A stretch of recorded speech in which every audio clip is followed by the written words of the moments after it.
Garry Kasparov, born Garry Weinstein on April 13, 1963, in Baku, Azerbaijan SSR, then part of the Soviet Union, is widely regarded as one of the greatest chess players in history.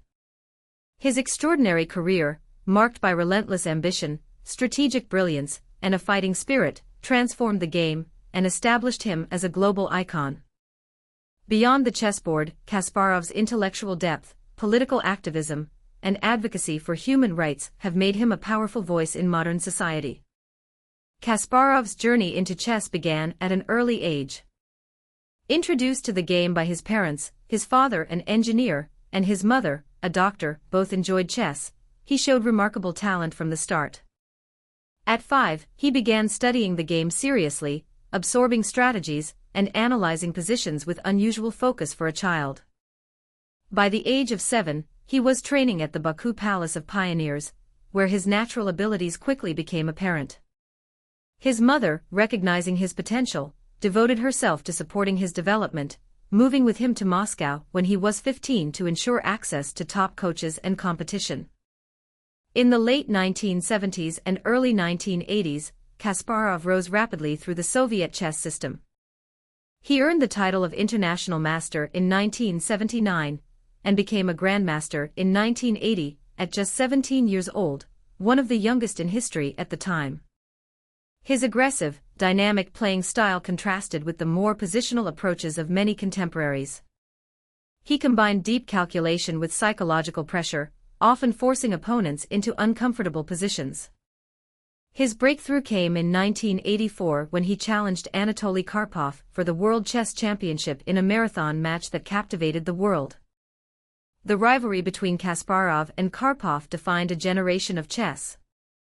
Their first championship match in 1984 lasted 48 games, the longest in history, and was controversially terminated without a result.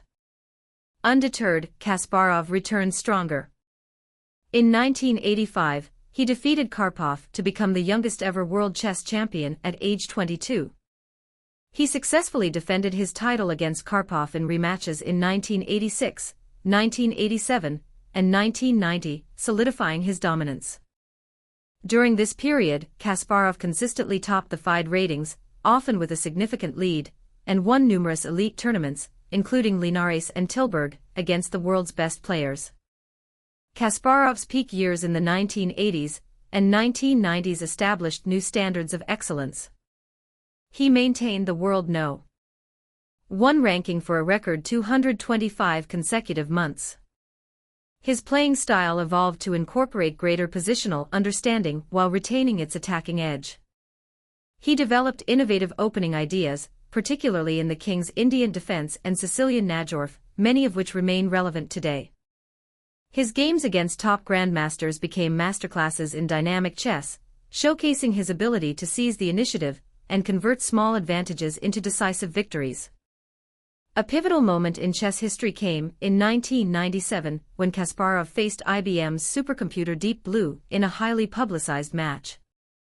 After winning the first encounter in 1996, he lost the rematch in 1997 in a dramatic 6-game battle. This event marked a turning point, highlighting the growing power of artificial intelligence in strategic games.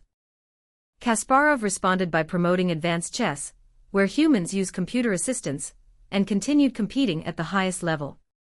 He remained world champion until 2000, when he lost the title to Vladimir Kramnik. In 2005, he retired from professional chess to focus on writing, politics, and public advocacy. Beyond chess, Kasparov has been a prominent political figure. Raised in the Soviet Union, he experienced firsthand the limitations of authoritarian rule. In the 2000s, he became an outspoken critic of the Russian government, particularly of President Vladimir Putin. He co-founded the Other Russia Coalition and led the Solidarity movement, advocating for democratic reforms, free elections, and civil liberties. His activism led to harassment, surveillance, and restrictions in Russia, prompting him to spend increasing time abroad. In 2013, he received political asylum in Croatia. Kasparov has also dedicated himself to promoting chess education worldwide. He founded the Kasparov Chess Foundation in 2002, which supports chess in schools, organizes youth tournaments, and develops teaching programs. The foundation operates in multiple countries, aiming to use chess as a tool for cognitive development, critical thinking, and discipline. Kasparov regularly gives lectures, writes articles, and participates in outreach events to inspire new generations of players. As an author and public intellectual, Kasparov has shared his insights on strategy, decision-making, and geopolitics. His books, including How Life Imitates Chess and Winter is Coming, explore how strategic thinking applies to business, politics, and everyday challenges. He writes and speaks frequently about the threats of authoritarianism, the importance of digital freedom, and the future of democracy. A sought-after speaker, he delivers keynotes at conferences on innovation, leadership, and global affairs. Today, Garry Kasparov remains a respected voice in both chess and global discourse. He continues writing, speaking, and mentoring young players while staying engaged in democratic advocacy. His legacy extends beyond his chess records. He demonstrated how intellectual excellence can fuel social change. From a young prodigy in Baku to a world champion and political dissident, Kasparov's life shows that strategy, courage, and principle can shape not just games, but history itself. His story inspires millions to think deeper, play bolder, and stand up for what they believe in, on and off the chessboard.